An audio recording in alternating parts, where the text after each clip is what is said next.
नमस्कार मित्रों, आप सभी का फिर से मेरी वीडियोज़ में स्वागत है।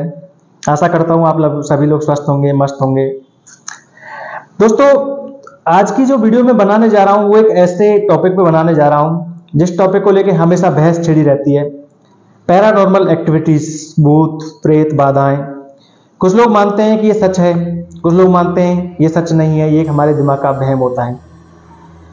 अब जो मैं वीडियो बनाने जा रहा हूँ वो मैं एक ऐसे किले के बारे में बताने जा रहा हूँ जिस किले को रूहानी किला, भूतहा किला, डरावना किला, एशिया का सबसे मोस्ट हॉन्टेड किला बोला जाता है। तो आप समझ चुके होंगे मैं भानगढ़ फोर्ट के बारे में बताने जा रहा हूँ, जिसे दुनिया का सबसे डरावना किला माना जाता है, दुनिया का सबसे रूहानी किला, दुनिया का सबसे भूतहा किला इस किले को माना जाता है। तो आइए आज हम इसी को लेके चर्चा करेंगे, इसी पर वीडियो बनाएंगे। तो चलिए हम बात करते हैं भानगढ़ किले के बारे में। तो सबसे पहले दोस्तों भानगढ़ किले के हम ज्योग्राफिकल स्टेटिक्स के बारे में बात करते हैं कि ये कहाँ स्थित है। तो भानगढ़ राजस्थान का एक डिस्ट्रिक्ट है, अलवर डिस्ट्रिक्ट में ये स्थित है। सरिस्का फॉरेस्ट पड़ता है, सरिस्का फॉरेस्ट में ये आता है भानगढ़ फोर्ट। ये लगभग जयपुर से 80 किलोमीटर दूर है और दिल्ली से 280 किलोमीटर दूर है।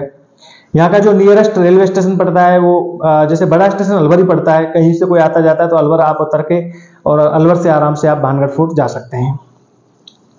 अब दोस्तों बात ये हम करते हैं कि इसको तिलस्मी किला, भूतहा किला या डरावना किला, हॉन्टेड पैलेस क्यों बोला जाता है। स्थानीय लोगों का मानना है कि यहाँ लोगों के रोने की आवाजें, लोगों के चीखने की आवाजें, लोगों के चिल्लाने की आवाजें आती हैं। इसको लेके बहुत सारी किंवदंतियां हैं, बहुत सारी जनश्रुतियां हैं, बहुत सारे फेरी टेल्स हैं जो बताए जाते हैं इसके बारे में। अब दोस्तों पहले मैं इसको थोड़ा सा इतिहास में हम चलते हैं कि इस किले का निर्माण जो कराया था वो तत्कालीन जयपुर रियासत के जो राजा थे भगवंत दास, उनके बेटे माधव दास ने कराया था और लगभग 1573 ईस्वी यानी आज से लगभग 450 साल पहले इस किले का निर्माण हुआ था। अब बात करते हैं हम जो इसका मेन मकसद है, हम जिस मकसद पे हम वीडियो बना रहे हैं, जिस मकसद पे हम आपको जानकारी देना चाह रहे हैं कि इस किले को भूतहा किला क्यों कहा जाता है, क्यों माना जाता है कि ये दुनिया का सबसे डरावना किला है। पहली बात तो यह है कि यहाँ पर आर्कियोलॉजिकल सर्वे ऑफ इंडिया यानी पुरातात्विक विभाग, भारतीय पुरातात्विक विभाग ने एक बोर्ड लगा रखा है जिस बोर्ड पर सीधे निर्देश दे रखे हैं कि सुबह से लेकर शाम तक यहाँ कोई भी आ जा सकता है, लेकिन जैसे ही 5 बजे के बाद सूर्यास्त होता है इसके अंदर एंट्री बैन हो जाती है, यानी इसके अंदर कोई नहीं जा सकता। सूर्यास्त के बाद यहाँ पर कोई नहीं जा सकता। तो ये यहाँ लिखा है कि 5 बजे के बाद, शाम को 5 बजे के बाद यहाँ कोई भी नहीं जा सकता है, क्योंकि यहाँ बताया जाता है कि रात होने पर यहाँ आत्माएं जाग उठती हैं, रूहानी ताकतें जाग उठती हैं। अब ये बात जब भारतीय पुरातात्विक सर्वे जैसी चीजें मान रही है, यानी गवर्नमेंट खुद इस बात को मान रही है, तो कुछ तो इसके अंदर है। अब हम इसके बारे में बताते हैं आपको कि ये भूतहा किला क्यों माना जाता है, इसके पीछे क्या कहानियां हैं। तो यहाँ 2 कहानियां निकल के आती हैं। तो पहली कहानी तो ये निकल के आती है कि जब माधव दास जो थे उस समय के राजा, जब इसका निर्माण करा रहे थे तो वहाँ एक साधु थे, एक ऋषि थे, एक मुनि थे जिनका नाम था बालूनाथ जी महाराज। तो बालूनाथ जी महाराज वहाँ तपस्या करते थे और जो तपस्या करते थे तो उन्होंने, जब राजा ने बोला कि मुझे यहाँ किला बनाना है, फोर्ट बनाना है, तो साधु ने कहा मुझे कोई फर्क नहीं पड़ता, मुझे इस चीज से कोई वो नहीं है कि आप किला बनाइए, कुछ बनाइए, लेकिन इस किले की छाया मेरे कुटिया यानी मेरे आंगन तक नहीं पड़नी चाहिए। यानी इस किले की ऊंचाई इतना मत करना कि उसकी छाया मेरी कुटिया तक आए। लेकिन राजा ने इस बात पर ध्यान नहीं दिया।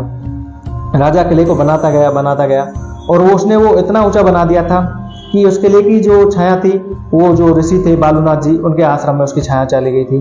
तो वो इस बात से बहुत क्रोधित हुए और उन्होंने श्राप दे दिया था उसी समय कि ये किला कभी भी बस नहीं पाएगा, उजड़ जाएगा और यहाँ के लोग जो हैं वो कभी भी दोबारा जन्म नहीं ले पाएंगे, भूत प्रेतों में बदल जाएंगे। तो आज भी वही कहानी चलती आ रही है कि उस बालूनाथ के जो श्राप था उसके कारण आज भी ये किला भूतहा माना जाता है। अब एक और कहानी है जिसपे लोग ज्यादा विश्वास करते हैं। वो कहानी क्या है वो हम आपको बताने जा रहा हूँ कि किले के अंदर एक राजकुमारी थी जिनका नाम था रत्नावती। रत्नावती जो राजकुमारी थी वो बताया जाता है बहुत खूबसूरत राजकुमारी थी। एक दिन क्या है, राजकुमारी रत्नावती बाजार में कुछ खरीदने, अपने जो संगी सहेलियां होती हैं, साथ वाले होते हैं, उनके साथ में बाजार में कुछ खरीदने जाती हैं। तो वहीं एक जादूगर होता है, तांत्रिक होता है, जिसका नाम था सिंधिया।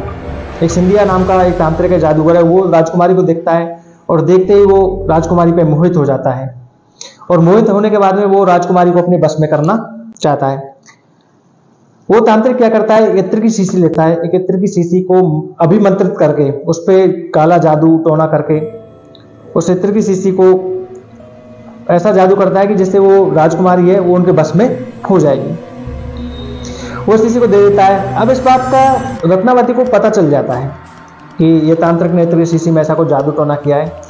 तो रत्नावती क्या करती है, उस इत्र की शीशी को एक पत्थर की बहुत बड़ी शिला होती है उस शिला पर पटक देती है, गिरा देती है। बताया जाता है वो शिला, क्योंकि वो जो इत्र था वो अभिमंत्रित था, इसलिए वो शिला अपने आप उठ जाती है, खड़ी हो जाती है और वो चल के उस साधु के पास आती है। और साधु, वो जो साधु है वो तांत्रिक हैं, वो तांत्रिक उससे शिला के नीचे दब जाता है और उसकी मृत्यु हो जाती है, उसका देहांत हो जाता है। बताया जाता है वो साधु तब श्राप देता है कि इस किले में आने वाले टाइम में सब कुछ तहस नहस हो जाएगा, सब बर्बाद हो जाएगा और यहाँ के लोग कभी भी जन्म नहीं ले पाएंगे, यहाँ के लोगों को कभी मुक्ति नहीं मिल पाएगी, यहाँ के लोग हैं उनकी आत्माएं ऐसे ही भटकती रहेंगी। और उसके बाद जब वो साधु की मृत्यु हो जाती है तो कुछ समय बाद भानगढ़ में एक युद्ध होता है जहाँ पर पूरा सब कुछ समाप्त हो जाता है, सब मारे जाते हैं लोग और तभी से देखे ये किला उजड़ जाता है, पूरी तरह से उजड़ जाता है। तो बताया जाता है आज भी वहाँ पर उनकी लोगों की जो आत्मा है वो भटक रहती है। ये तो है कुछ कहानियाँ जिनके बारे में बताया जाता है कि भूतहा किला है। अब हम बात करते हैं रियल फैक्ट्स पे। कई बार यहाँ पर सर्वे हुआ है, आज तक जैसे चैनलों ने यहाँ सर्वे किया है, आर्कियोलॉजिकल सर्वे वालों ने यहाँ सर्वे किया है, पैरानॉर्मल एक्टिविटीज वाले लोग तो यहाँ हमेशा आते जाते रहते हैं। वो लोग वहाँ अपने जो पैरामीटर्स होते हैं या अपने जो यंत्र होते हैं उनसे वो देखते हैं, कोशिश करते हैं, जानने की कोशिश करते हैं कि यहाँ कुछ ऐसी अलौकिक शक्तियाँ यानी पैरानॉर्मल एक्टिविटीज हैं या नहीं है, भूत प्रेत हैं या नहीं है। लेकिन यहाँ के स्थानीय लोगों का ये मानना है कि यहाँ कई बार रात को चीखने की आवाज़ें आती हैं, यहाँ लोगों के रोने की आवाज़ आती है, यहाँ लोगों की चूड़ियों खनकने की आवाज़ आती है। अब पहली बात तो फैक्ट्स ये बोलता है कि जो आर्कियोलॉजिकल सर्वे है भारतीय पुरातत्व विभाग, उसने बाकायदा यहाँ बोर्ड लगा रखा है, उस पर लिख रखा है। तो इसका मतलब ये है कि कुछ तो है, तभी तो उन्होंने, क्योंकि जब गवर्नमेंट इस बात को मान रही है कि भाई यहाँ ये भूतहा किला है तो इसके अंदर नहीं जा सकते, रात के टाइम इसके अंदर नहीं जा सकते, क्योंकि जो भी बताया जाता है जो भी आज तक रात के टाइम इसके अंदर गया है वो शायद कभी वापस नहीं आया, ऐसा कुछ माना जाता है। दूसरी बात ये भी है कि ये जो यहाँ किला है जो उजड़ा है वो इस तरह से टूटा हुआ है कि वो देखने में वैसे ही डरावना लगता है। देखने अगर आप कभी जाओगे तो आप देखोगे कि वो पूरा किला डरावना लगता है, पूरा किला भूतहा ही लगता है। अब बात करते हैं हम लोगों का। हम लोग भी इसके अंदर गए थे, हम लोग मैं पर्सनली जा चुका हूँ इसके अंदर, मैं पर्सनली गया हुआ हूँ। हालांकि मेरा मानना ऐसा था कि मैंने वहाँ पर कोई भी ऐसी एक्टिविटी नहीं देखी जो मुझे ऐसा लगा हो कि वो पैरानॉर्मल एक्टिविटी हो या फिर ऐसा हो। हाँ, वो अलग बात है कि इसको देखने में जो खंडर हो चुके हैं, जो मकान है वो टूट चुके हैं, खंडर हो चुके हैं, तो वो खंडर चीज़ तो आप किसी भी चीज़ में आप कितने दिनों तक नहीं रहोगे। एक नॉर्मल घर में भी आप ज़्यादा दिन तक नहीं रहते तो वो भी खंडर भूतहा लगने लग जाता है। अब वहाँ की लोकल जनश्रुतियाँ हैं, उस पर हम उनको नकार भी नहीं सकते हैं कि ऐसा कुछ नहीं है। बाकायदा कुछ तो ऐसा रहा होगा जिसकी वजह से लोगों को ये लगा है कि वहाँ कुछ न कुछ है, वहाँ कुछ न कुछ ऐसी पैरानॉर्मल एक्टिविटी है। बाकी यह है कि जो भारतीय पुरातत्व सर्वे है उन्होंने जो बोर्ड लगाया है उस बोर्ड के अनुसार या वहाँ की जनश्रुतियों के अनुसार, वहाँ के लोकल लोगों के फेरी टेल्स के अनुसार हम ये लोग मान सकते हैं कि वहाँ कुछ ऐसा है।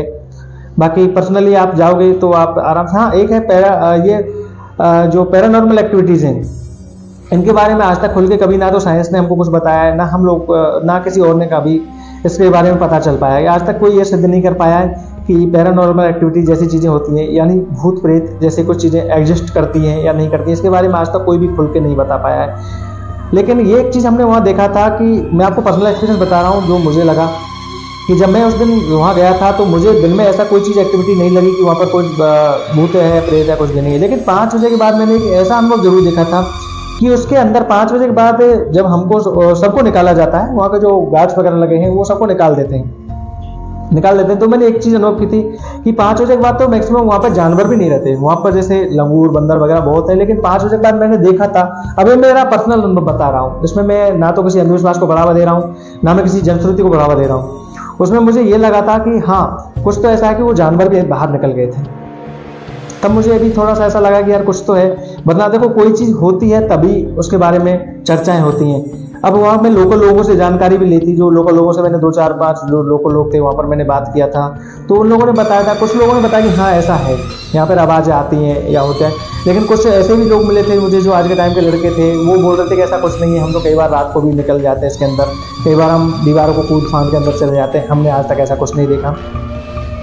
तो ये सब बातें हैं, लेकिन बात वही आती है लास्ट में आके कि लोगों का मत, लोगों का जो विश्वास है वो अलग अलग होता है, कुछ लोग इसको मानते हैं, कुछ लोग इसको नहीं मानते हैं। ये एक पैरानॉर्मल एक्टिविटी को लेकर मैंने वीडियो शूट किया है, मैंने आपको एक जानकारी दी है, क्योंकि बहुत सारे लोग बताए थे, हम बहुत सारे लोगों ने डिमांड भी की थी कि भानगढ़ के बारे में हमको कुछ बताइए, तो मैंने आज आप लोगों के बारे में थोड़ा सा इसके बारे में बताया। बाकी हम हमारे चैनल से या हमारे किसी भी पर्पज से ना तो हम अंधविश्वास को बढ़ावा देना चाहते हैं, ना ही मैं अंधविश्वास को मानते हैं। मैं आप लोगों को इसलिए बता रहा हूँ ये चीज़ें कि दोस्तों दुनिया का सबसे भूता किला माना गया, दुनिया का सबसे हॉन्टेड पैलेस माना गया है, तो किसी न किसी बेस पे तो माना गया होगा। बाकी वो कहानी मैं आपको बता चुका हूँ, 2 कहानियाँ हैं, तो बालूनाथ वाली कहानी आती है और एक वो रत्नावली वाली जो कहानी आती है। बाकी इतना ही, टूरिस्ट पैलेस के लिए काफ़ी अच्छी जगह है, आप आराम से जा सकते हो, घूम सकते हो, बहुत सारे लोग आते हैं और एडवेंचर के लिए, मस्ती के लिए, जानकारी के लिए, नॉलेज के लिए आप इस जगह जा सकते हो, आप आराम से घूम सकते हो। जगह के बारे में आपको बता चुका हूँ कि आपको अलवर जाना है, अलवर के बाद में आप आराम से जा सकते हो और आराम से वहाँ घूम सकते हो, देख सकते हो दुनिया के सबसे हॉन्टेड पैलेस को, दुनिया के सबसे हॉन्टेड किले को। तो आज की जो हमारी वीडियो है वो इतना ही है। बाकी हम ना किसी अंधविश्वास को बढ़ावा देना चाहते हैं, ना हम किसी ऐसी बात पे हम अपना मत रखना चाहते हैं कि पैरानॉर्मल एक्टिविटीज जैसी कोई चीज़ें होती हैं या नहीं होती हैं। बाकी ये आप पे निर्भर करता है, आप मुझे कमेंट में जाके आप मुझे अपना मत दे सकते हैं। बाकी मेरी वीडियोस को ज़्यादा से ज़्यादा शेयर करें, ज़्यादा से ज़्यादा लाइक करें, ज़्यादा से ज़्यादा सब्सक्राइब करें, जिससे मैं आने वाले टाइम में आपको फिर से ऐसी नई नई कहानियाँ लेके आऊँ, नई नई जानकारियाँ लेके आऊँ। इसलिए मिलते हैं किसी नए एपिसोड में, नए वीडियो के साथ। तब तक के लिए सभी के लिए जय हिंद, जय भारत, नमस्कार।